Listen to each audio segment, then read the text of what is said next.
Hi all, this is the Campster Cottage update. My mini project for this week is redoing my old kitchen table into a baker's rack, and a functional baker's rack for me.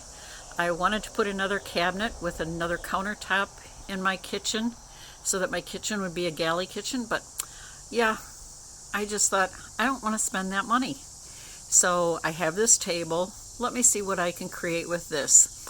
So a few pieces of 1x4, a few 1x2 slats underneath for support on it and reinforcement, and a couple pieces of Luan from Big C Lumber here in LaPorte, and I'm good with a little cabinet that I'm making.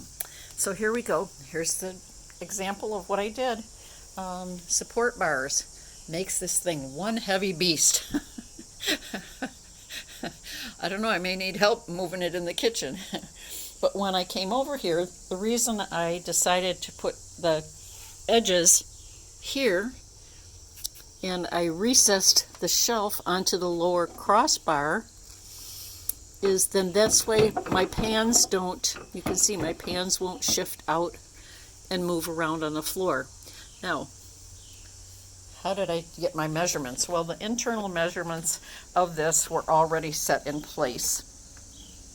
So all I had to do was get the boards cut, and they are 20 by 22 on the inside. And I came to deciding where I needed my crossbars by taking my donut pan and setting it in here and seeing if it would fit. And sure enough, it fits. So now I'm good to go. But instead of just bolting the shelf, the tabletop shelf, back onto the top of the table, I decided I'm going to make it a lift-up lid or a door.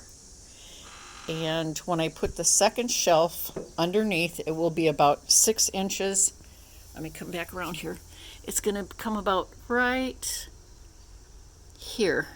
So about 6 inches below that, which will give me a nice little shelf that I can put all the rest of my cookie baking supplies, cookie cutters, cupcake papers, things of that sort. And that way I will have a complete little baker's rack here. I bought adjustable feet that I'll put on the bottom so that I can make it level when I'm in my kitchen. And I'll add those on later. But for now, this is my project, and I'm nearly done. I'm so excited about how it came out. Actually, I'm a little tickled with myself. Not too bad for this old lady, right? All right. Well, I hope y'all like my update. If you do, just follow along. And you can always follow me on my YouTube channel as well, because I'll be posting it there too. So, all right. Have a happy weekend. Happy Labor Day weekend. Do something wonderful this weekend. And be safe. All right. Bye now.